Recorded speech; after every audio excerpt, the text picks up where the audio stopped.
Hello and welcome. I'm Peter, the host of this channel, and on this channel I share my experience as an independent explorer in the world of the occult. Also, I truly believe that you didn't find me by accident and that what I have to say will help you thrive on your spiritual journey.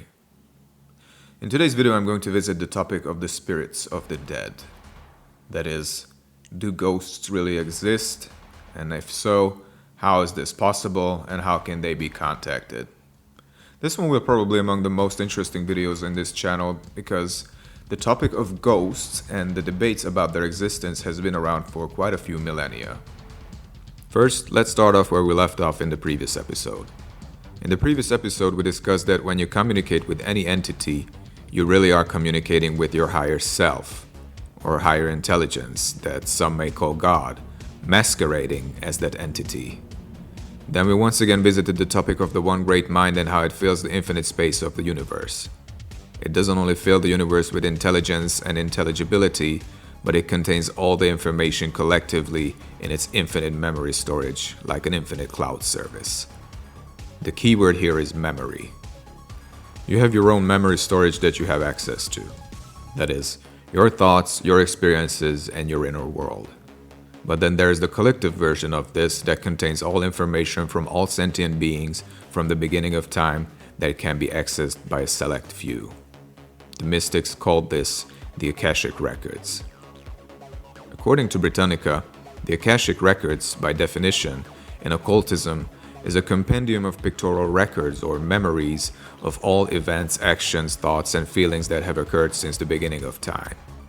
They are said to be imprinted on Akasha, the astral light, which is described by spiritualists as a fluid ether existing beyond the range of human senses. The Akashic records are reputedly accessible to certain select individuals, for example, a spiritualist medium who conducts a seance. Akasha allegedly transmits the waves of human willpower, thought, feeling, and imagination, and is a reservoir of occult power. An ocean of unconsciousness to which all are linked, making prophecy and clairvoyance possible. So, that spiritualist medium technically downloads the information from this vast memory storage. But let's slow down for a minute. First of all, let's start with you. There's the space that you occupy and the space around you. Then you have all this space filled with, by default, the invisible mind. By default, through your mind, you can access your thoughts, memories, and imagination. Inside the mind around you, you have information both personal and collective. These information include things that are in the present, past, and in the future. These information could include the memory of the living and the dead. If certain conditions are met, then you can have access to these information that originally do not belong to you. You can feel, see, hear, smell, and touch these memories. In short, you can interact with them. When you have access to information regarding someone who has long since passed, then you are interacting with a ghost or spirit that once lived but is no longer around. This would not be possible without the one great mind and its vast memory storage. Remember I said, when certain conditions are met. Well, one of the conditions is this.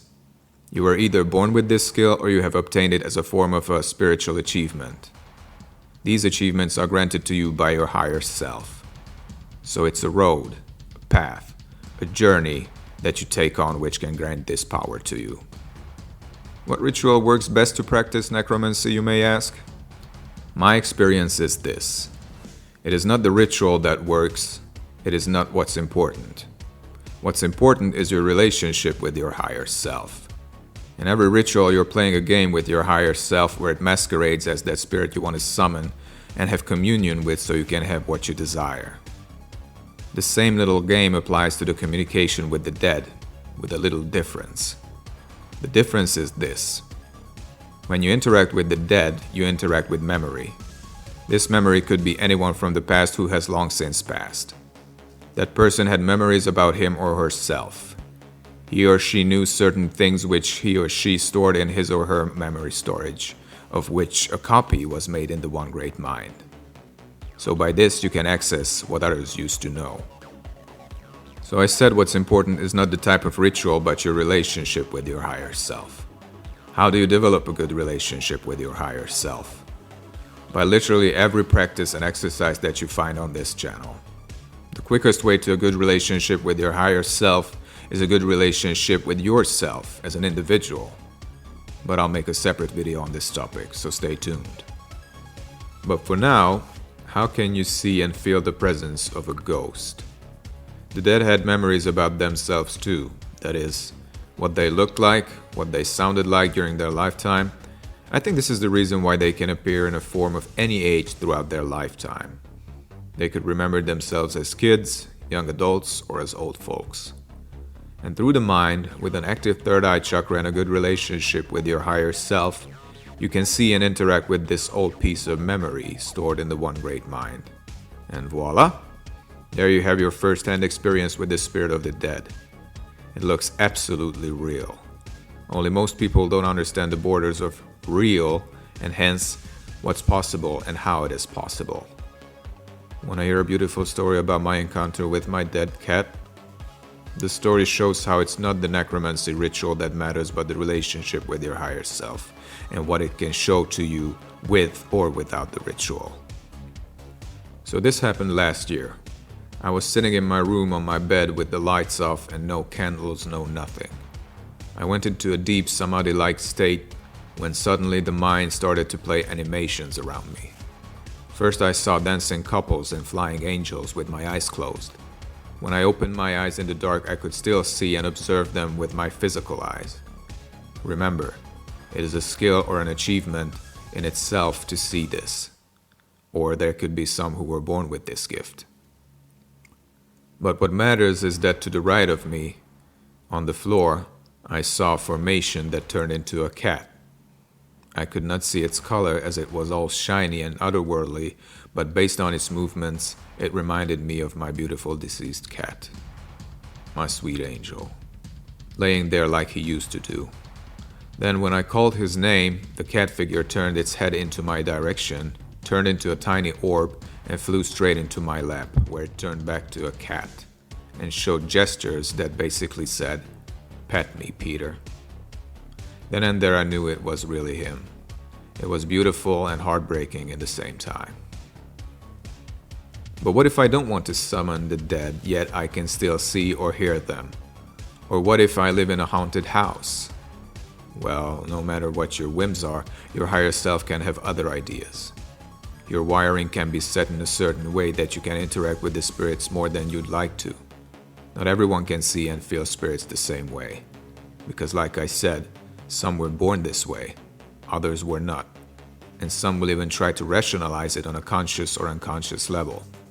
What matters is that the eternal presence of the one great mind, or Poemandris or Anima Mundi, makes this possible. It's nothing else, just memory. And yes, memories can literally be haunting. I think we all can agree on that. How do I get rid of the presence of a dead person? Honestly, just tell them to leave now. They are dead, you're alive. And as the living, your command is superior to that of the dead. It is your time now. Their time is up. If this doesn't work, most likely you're not dealing with a person, but something else. I've already made a video on how to handle demonic presence. You can check it out here. So that is it for today. If you have any questions or you need clarification on something that I said, let me know in the comments down below and I'll make a separate video on the subject. Otherwise, thank you for joining in. I'll see you in my next video. Take care. I love you.